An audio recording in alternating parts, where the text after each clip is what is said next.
Bharatiya Janata party सेवा कर रही है, संघर्ष कर रही है, जनता के लिए बहुत काम किया, उसी का परिणाम है कि अभी एग्जिट पोल से भी शायद जब 4 मई को गिनती होगी उससे भी अच्छे रिजल्ट आए।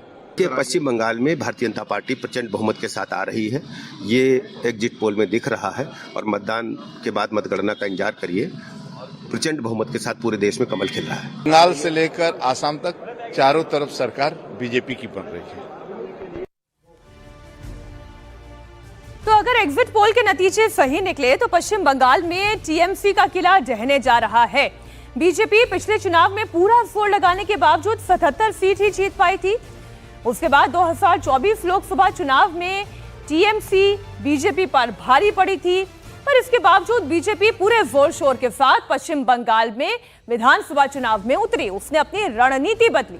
तो आइए दीपिका बताइए वो 5 कारण कौन से हैं जिनकी वजह से पश्चिम बंगाल में बीजेपी पहली बार सरकार बना सकती है। तो आप देखिए 2011 से लेकर 2016, 2021 और अब 2026 में क्या क्या स्ट्रैटेजीज भारतीय जनता पार्टी ने बदली है कि आज ऐसा वक्त आ चुका है कि एग्जिट पोल में भारतीय जनता पार्टी को पश्चिम बंगाल और खास करके दूसरे फेज जहां पर टीएमसी का गढ़ था वहां पर सेंधमारी बीजेपी कर पाई है इन 5 रणनीतियों की वजह से। आपको बता दें अगर बंगाल में बीजेपी सरकार बनी तो सबसे बड़ा मुद्दा एसआईआर बनेगा।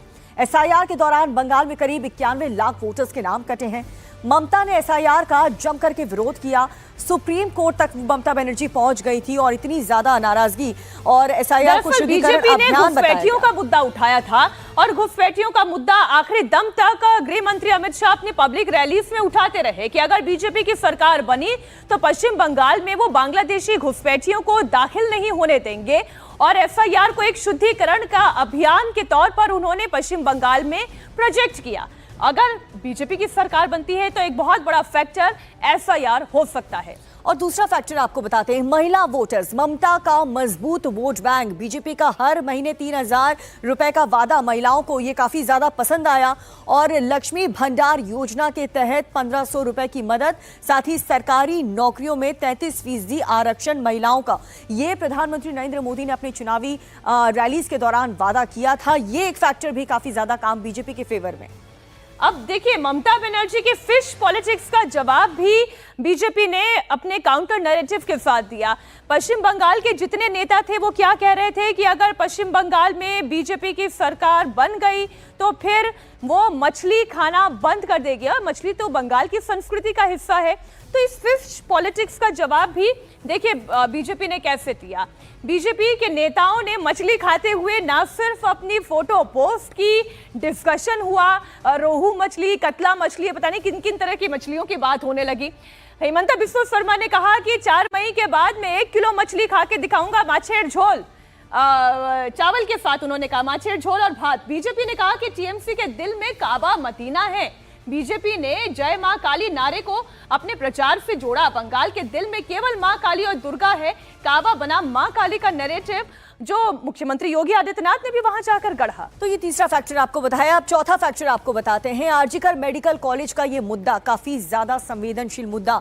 संदेश खाली आंदोलन का चेहरे को टिकट दिया गया। बंगाल की रैली में मोदी ने ये बड़ा वादा किया जो कि ये इनके फेवर में गया। ममता सरकार को बताया महिला विरोधी, क्योंकि जिस प्रकार से ममता बनर्जी ने महिलाओं के प्रति बयानबाजी की थी उसको लेकर के महिलाओं में काफी नाराजगी की थी कि शाम के वक्त महिलाओं को घर से बाहर नहीं निकलना चाहिए।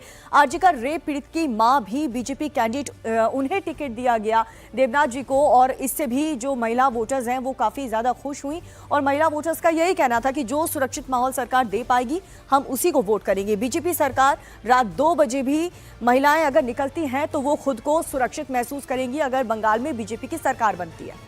अच्छा, ये बात क्यों कही गई उसके पीछे का कॉन्टेक्स्ट भी समझिए। जब ममता बनर्जी बतौर मुख्यमंत्री ये कह सकती है कि 7 बजे के बाद लड़कियों को बाहर नहीं निकलना चाहिए, तो ये काउंटर नैरेटिव था जो बीजेपी ने कहा कि हमारी सरकार बनी तो रात 2 बजे के बाद भी महिलाएं बेखौफ होकर बाहर निकल सकती है। आइए अब दूसरा कारण आपके सामने रखते हैं। पिछले 15 साल से ममता बनर्जी की सरकार है तो एंटी इनकम्बेंसी का फैक्टर आप इसे नकार नहीं सकते। राशन और टीचर्स भर्ती घोटाले का आरोप पश्चिम बंगाल सरकार के ऊपर लगा। टीएमसी ने अपने 74 विधायकों का टिकट काट दिया क्योंकि वो जानती थी कि एंटी इनकम्बेंसी से निपटना है तो टिकटों को बदलना पड़ेगा, टिकटों को काटना भी पड़ेगा। और बीजेपी ने ममता बनर्जी को हिंदू विरोधी बताया कि ममता बनर्जी की सरकार केवल मुसलमानों की हितैषी है।